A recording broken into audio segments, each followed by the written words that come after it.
Namo tassa bhagavato arahato samma sambuddhassa. Namo tassa bhagavato arahato samma sambuddhassa. Namo tassa bhagavato arahato samma sambuddhassa. Buddhang saranang gacchami, Dhammang saranang gacchami, Sanghang saranang gacchami, Dutiyampi Buddhang saranang gacchami, Dutiyampi Dhammang saranang gacchami, Dutiyampi Sanghang saranang gacchami, Tatiyampi Buddhang saranang gacchami, Tatiyampi Dhammang saranang gacchami, Tatiyampi Sanghang saranang gacchami. Good morning, and thank you all for your patience. Is this someone else's water or is this mine? Thank you. All right.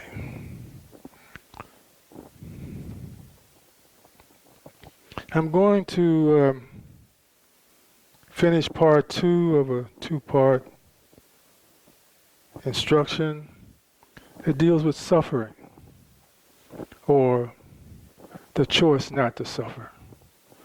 And of course, this past week and a half or 2 weeks, we've seen a lot of suffering.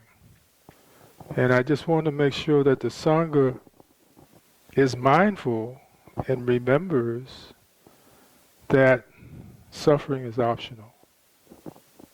Now, it doesn't matter, and it isn't taught that some things can be avoided and some things can't. There's an absolute blanket of endorsement that says suffering is optional. That no matter what is happening to you in life, you can choose to coexist with it with equanimity. You don't have to be pained and sorrowful. So let's see how we can make this happen here. By the way, this is my totem. And what that expresses is that anything that has wings has the potential to fly. And the Dharma is our wings. So don't be discouraged by anything that might come in your day. Even when for a moment you feel like you've been bounced back or knocked off your feet. Because it's always about getting back up.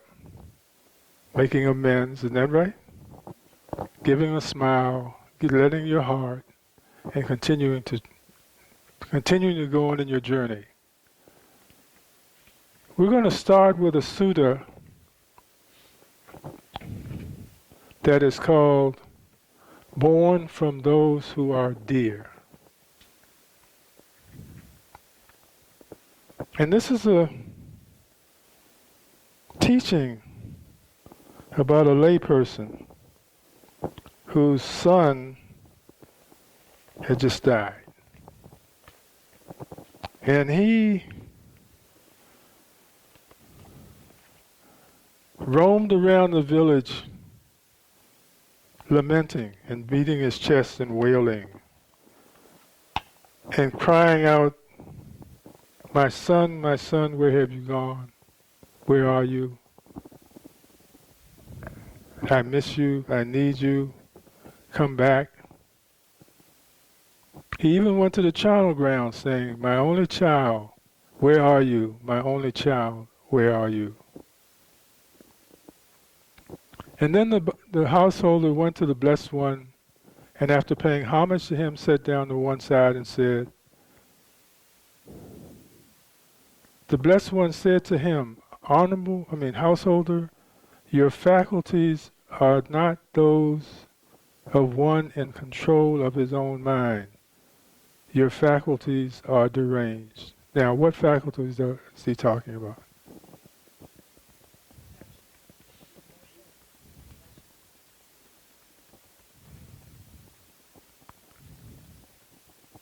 No. He's talking about the 5 faculties. Yes, and, yes, and.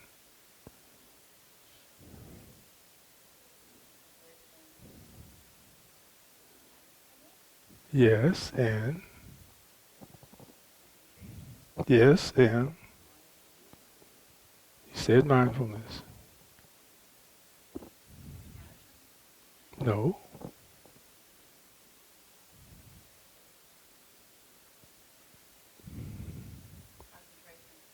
You said concentration. No. Insight is wisdom. Insight is the last thing we accomplish as we develop those 5 faculties. Energy. Yeah, we need energy. Okay, so again, from the beginning, it's faith. And we talked about faith this past Thursday. The necessity for having conviction or faith in what you do, believing that it will help you reach your goal, reach your potential. If we don't have confidence or faith in what we're doing, the exercise that we're promoting and involving ourselves with, we'll never do it. I mean, we'll carry the bag around and show the book to people, but we'll never do it because we won't have the ability to massage our deepest crevices with it, to allow it to direct our thought and our mind and slow it down and speed it up and shut it off. So we have to have faith or conviction. And then we need the energy to get going, the energy to motivate us, the energy to propel us through the darkness of our journey, so that we don't give up when we're almost there. Just let go. Just say, well, I can't do this. I'll just be an ordinary person. And there are a lot of people, including people who have taken the vow of the monastics that they give up. They just say, this is just too hard. I'd rather be an ordinary person in the midst of suffering than to continue this work. So, your faculties are not those of one in control of his own mind. Your faculties are deranged. So now, what does this help us to understand? Remember, the householder has this problem because his son has died. So it's about death. And it's about suffering. And it's about the belief that if there is death, there's a requirement to suffer. I can't help it because it's so painful. It's so filled with loss, emptiness, that why don't you expect me to cry and lament and wail and pound my chest and feel sad?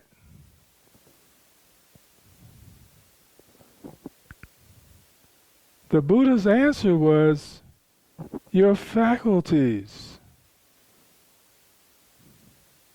are those of one who does not have control of his own mind. Your faculties are deranged. So what it's telling us is that death is not the reason that this household is suffering. It's his imbalance of his faculties, his misunderstanding of his faculties, his non-application of his faculties that's causing him to suffer, not the death of his son.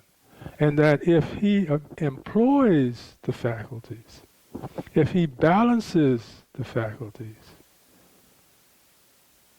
he will find that he has the ability to enter a space, because remember, the last faculty of the five is wisdom, discernment, the ability to see clearly and understand what it is that's happening to us, and understand what we need to do to effect change in that result. You see?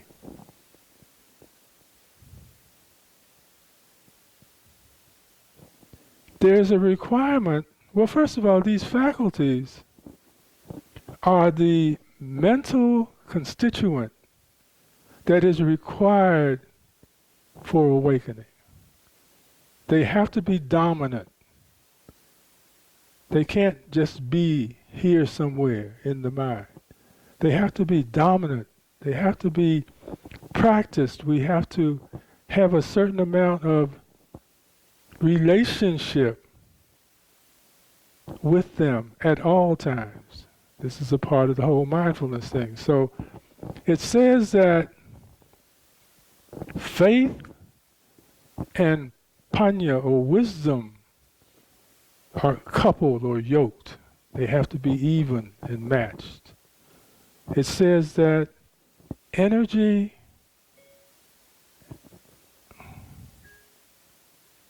and stillness or concentration need to be yoked. And that mindfulness is the hub that keeps the other four from flying away. Got the picture? Okay.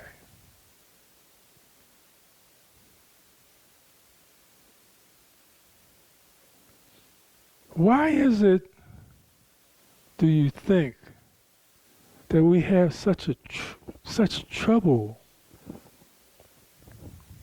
as a tribe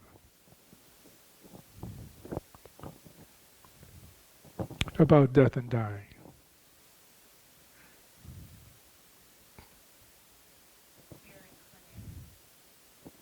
Okay, fear and clinging. But why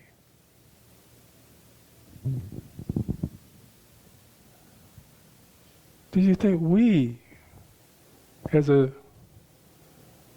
collective, have so much trouble? It is my opinion that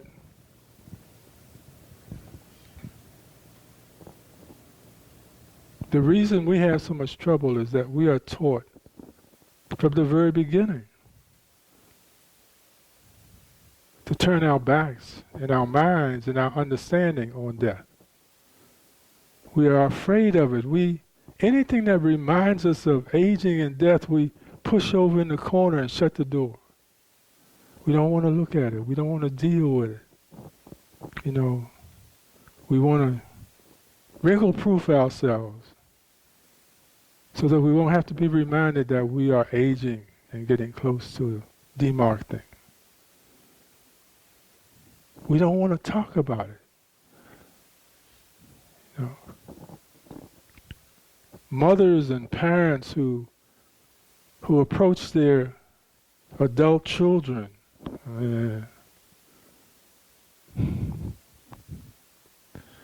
and say, let's talk about my will, let's talk about the insurance policy, let's talk about what we're going to do after I go. And the children say, "Nah, I don't want to talk about that stuff, Ma. You know, we're not going to talk about that. You're not going to die." Okay.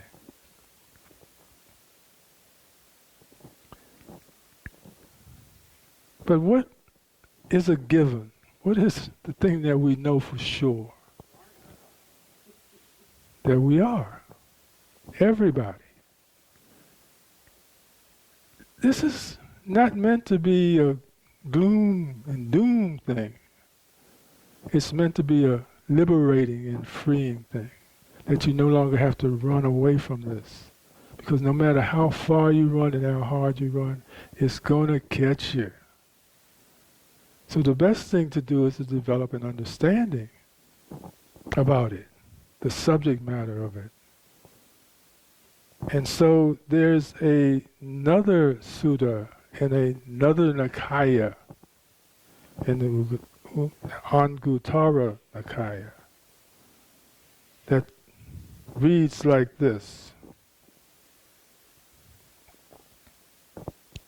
The Buddha said that mindfulness of death. Now, first of all, what does that tell us right there? What is the strength and the adhesiveness of that one statement? Mindfulness of death. We got to pay attention, don't we? We can't hide from it. We can't turn our backs on it. We've got to look at it and understand it and present ourselves with it and be partners with it. Be mindful, be there with it, of death. When developed and pursued, is of great fruit and great benefit. Who would have thought? Well, the pig knew, but most people don't. Most people think it's something to avoid, to shun, to say, let's talk about that next week. It says it gains a footing in the deathlessness. It gains a footing. It helps us get one up on awakening, on enlightenment, on completion, on deathlessness. It has deathless as its final end. Therefore, you should develop mindfulness of death. You should develop, not run away from, not be afraid of, not suffer because of. You should develop mindfulness of death. When this was said, a certain monk addressed the Blessed One. I already developed mindfulness of death. And how do you develop mindfulness of death? I think, oh, that I might have for a day and night, that I might attend to the Blessed One's instructions, that I might live for a day and a night, that I might attend to the Blessed One's instructions, I would have accomplished a great deal. This is how I develop mindfulness of death. Then another monk addressed the Blessed One. I too already developed mindfulness of death. And how do you develop mindfulness of death?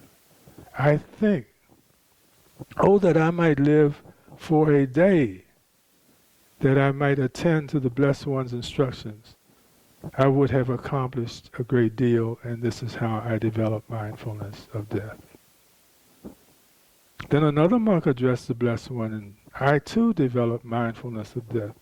And I think, oh, that I might live for the interval that it takes to eat a meal, that I might attend to the Blessed One's instructions. I have accomplished a great deal. Then another monk addressed the Blessed One. I too developed mindfulness of death. I think, oh, that I might live for the interval that it takes to swallow, having chewed up 4 morsels of food, that I might attend to the Blessed One's instructions, that I might accomplish a great deal. Then another monk addressed the Blessed One. I too develop mindfulness of death. I think, oh, that I might have time, that I might live for the interval that it takes to swallow, having chewed up 1 morsel of food, that I might attend to the Blessed One's instructions. I would have accomplished a great deal. Then another monk addressed the Blessed One. I too develop mindfulness of death. I think, oh, that I might live for the 1 interval that it takes to breathe out after breathing in, or to breathe in after breathing out, that I might attend to the Blessed One's instructions, I would have accomplished a great deal. This is how I developed mindfulness of death. When this was said, the Blessed One addressed the monks. Whoever develops mindfulness of death thinking, oh, that I might live for a day and night, for a day, for the interval that it takes to eat a meal, for that interval that it takes to swallow having chewed up 4 morsels of food, that I might attend to the Blessed One's instructions, I would have accomplished a great deal. They are said to dwell heedlessly,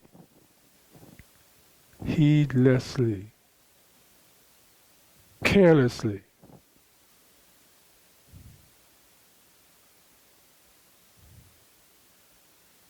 They develop mindfulness of death slowly for the sake of ending the affluence. But whoever develops mindfulness of death, thinking, oh, that I might live for the interval that it takes to swallow having chewed up 1 morsel of food, and so forth and so on, for the interval that it takes to breathe out after breathing in, or for the breath in after breathing out, that I might attend to the Blessed One's instructions, I would have accomplished a great deal. They too, they are said to dwell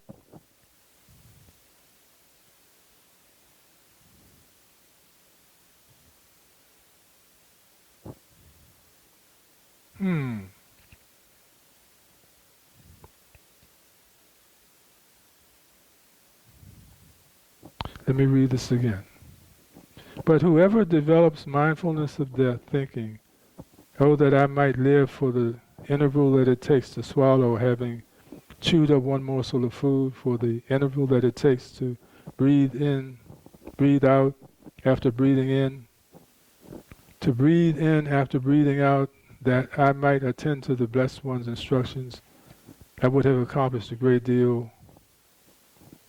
They are said to dwell heedfully. They develop mindfulness of death acutely for the sake of ending the affluence.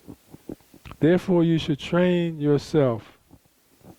We will dwell heedfully, we will develop mindfulness of death acutely for the sake of ending the affluence. This is how you should train yourself. So in other words, shut down the mind, stop thinking, and be still. But it is very clear to me that the caution of this Dhamma, of this Sutta, is that we must be mindful and ready to accept the fact that we don't know when we're going to expire. We have no clue. That's a part of the surety and mystery of death and dying. That we don't know when we get up in the morning and leave the house whether or not we're going to be back or not. And if we attach ourselves to a process that gives us a day or a week or a month or a year to get ourselves together, to get our Dhamma in our head in order, to get our heart settled to where it is, and for it to be effectual in our relationships with others.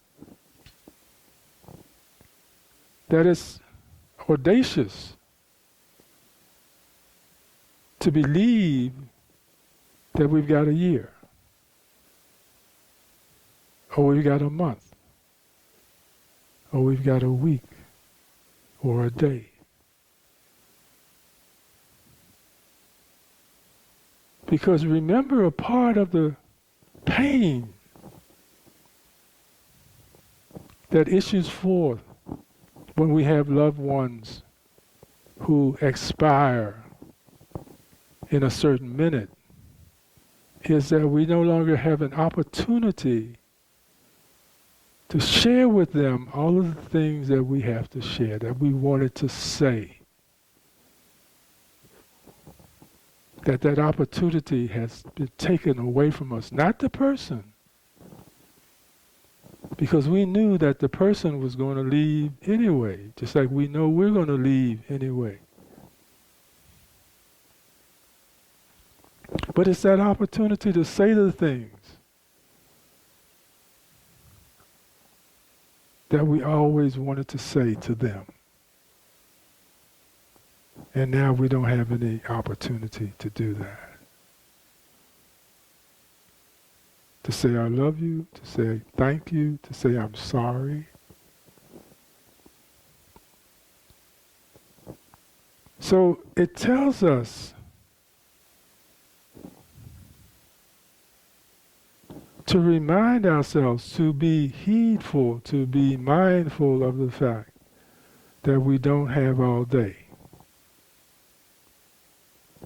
And so what you have to say and what you have to give to the other, give it to them right now. Don't wait for Easter, Christmas, anniversary, birthday, Wednesday. If it comes across in your mind that they deserve an I appreciate you, that they deserve a thank you, that they deserve an acknowledgement of their importance, then give it to them right there. You can give it to them again on their birthday if you want to, but give it to them when it arises in your heart. Because the surety is you never know when they or you will leave the stream of consciousness and lose the ability to communicate. So that's mindful, to be mindful of that, to be aware of that so that you can always share your goodness at all times. And believe me, I don't know whether you've had I appreciate you very much on a Wednesday, but it feels good.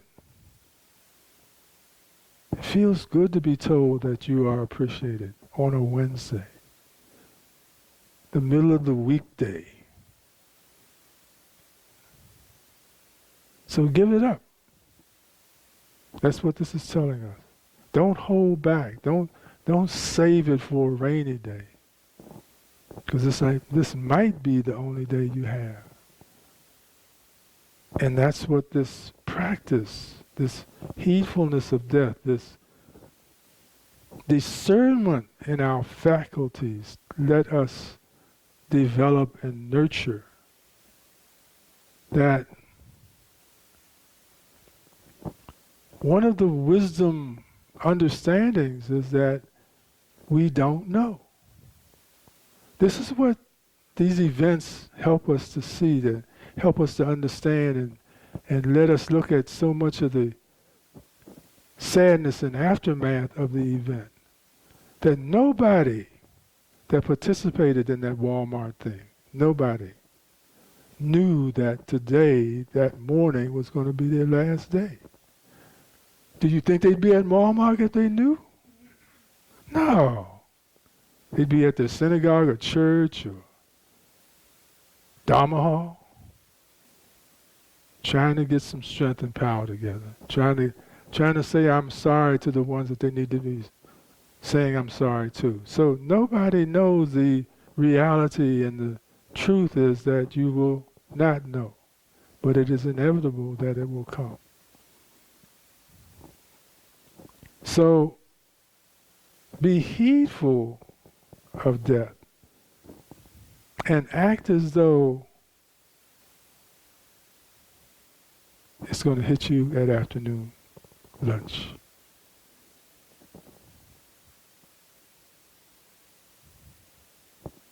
I'm trying to think of one of the prophets' verses, but I can't think of it right now about that. And it's probably something like, live each day like it's your last.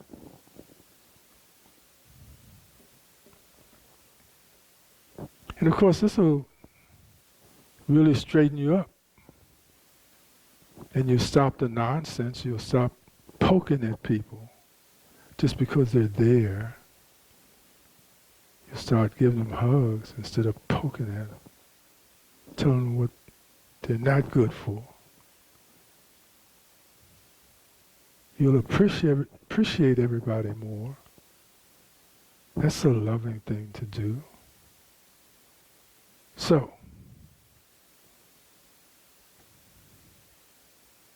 conviction, confidence, faith, energy, right effort, mindfulness, concentration, the four jhanas, and wisdom, discernment, the ability to see what it is and what's true, and to live with it with acceptance. To accept the fact that this is the way it is, and I'm okay with this. Because being not okay with it gives you headaches. Get your pig and get it together.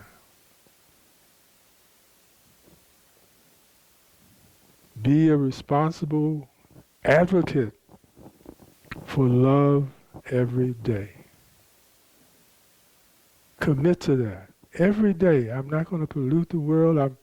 I'm going to worry about one footprint. They always talk about your carbon footprint. I'm going to make sure that I impress upon the world the heartfulness and love that I have to give. I'm going to smile at a stranger. I'm going to hug a friend. I'm going to tell everybody who I appreciate that I appreciate them. And ultimately, I realize that I appreciate everybody that I encounter, because they help me learn something about me.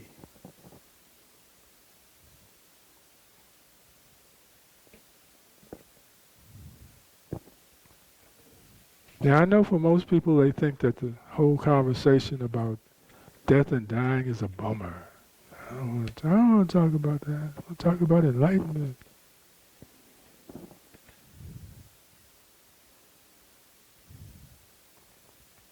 You are enlightened when you understand what death is all about. You are putting one foot on the deathless,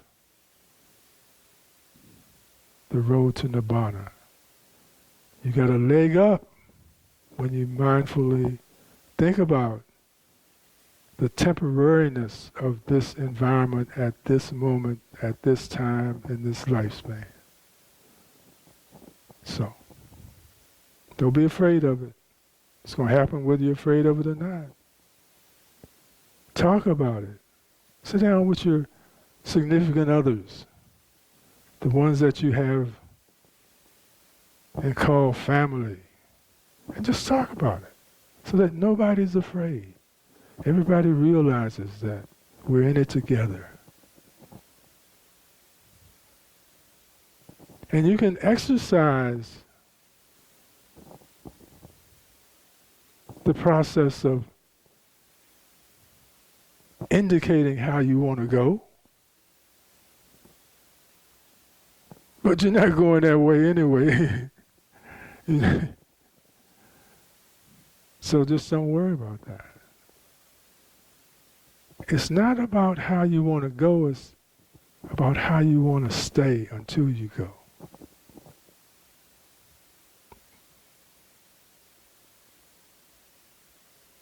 How you want to stay until you go. Thank you for listening. Thank you for loving us. Thank you for supporting us. We appreciate all of you. Some more than others.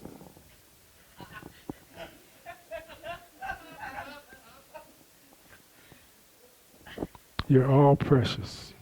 We all are precious.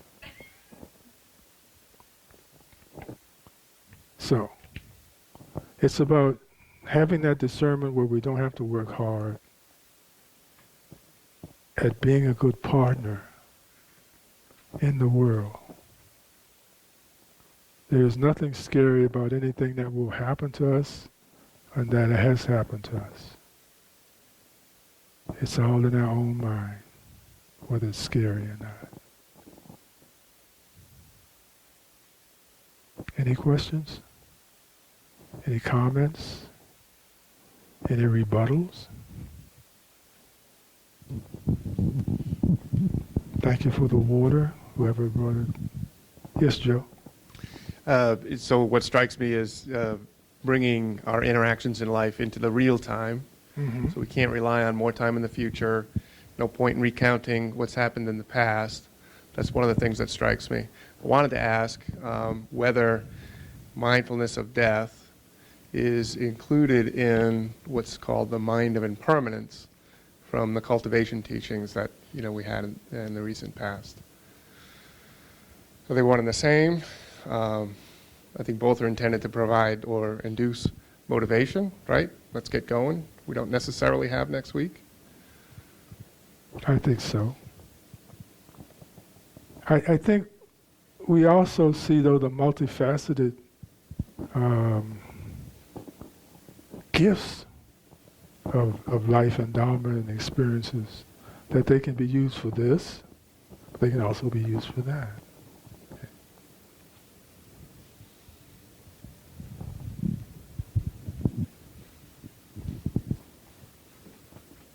Thank you so much. Appreciate you. I've been carrying that around in my school bag for waiting for you to come back. I don't know where you've been, but we missed you. I'll leave Earth in the library. Give it to a friend. Hi, friend. Get in line. Still lying to me. Yeah. Smiles. Laughter. Love. Peace. Acceptance. Letting it in. Breathing it out.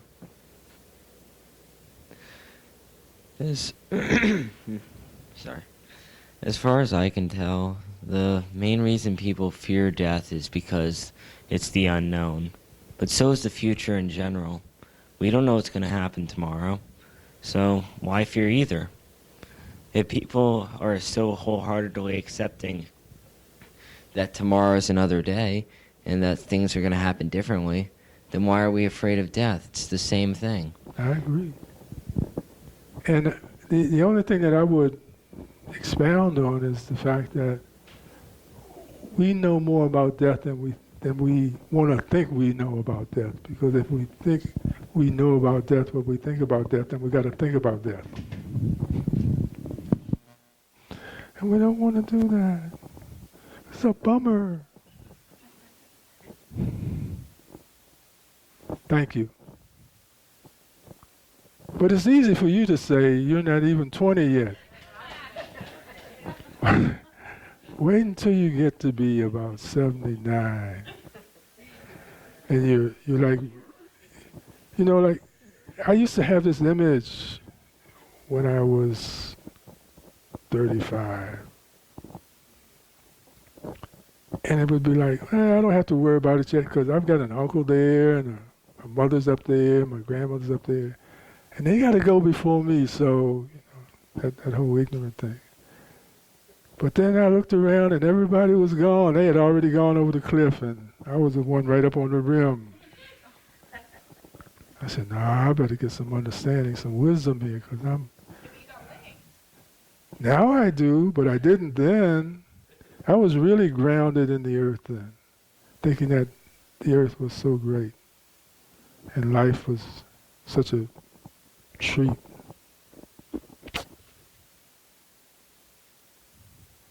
Full of suffering.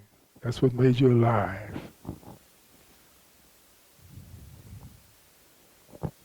Yeah, full of suffering. means I'm doing something. Okay, anyone else?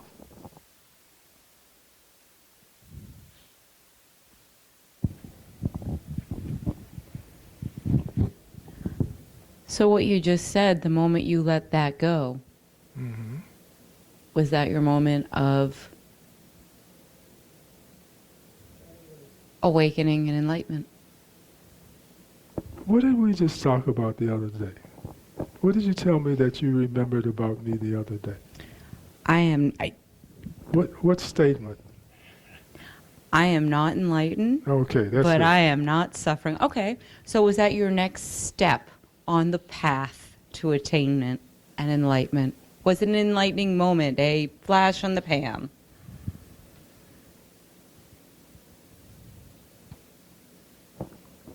I don't know what enlightenment is because I haven't been there yet. So, I confine my talks to what I've been involved with, and that is the fact that there was a time in my life that I had a lot of suffering and a lot of anger and a lot of angst and a lot of fear. I don't anymore. And when I look at things that occur and don't occur, I have no problem with it because I understand that that's the natural order of things. That nothing happens to me that someone else does to me. It's all about causes and conditions. And it keeps me from pointing my finger at you and blaming you for my mistakes and my pain. Because I realize it's not you and it's not me either. And there's no you and there's no me either. It's just causes and conditions. Because of this, this exists. When this doesn't happen, this does not come to be. And in understanding that schema and that energy,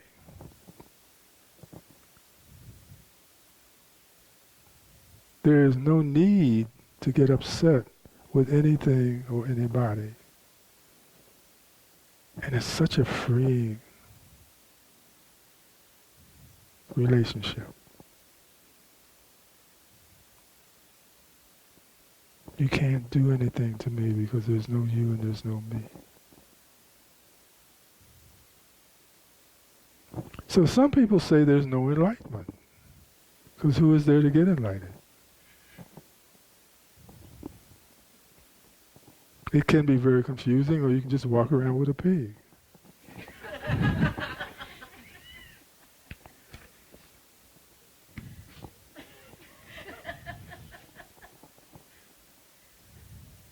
Okay.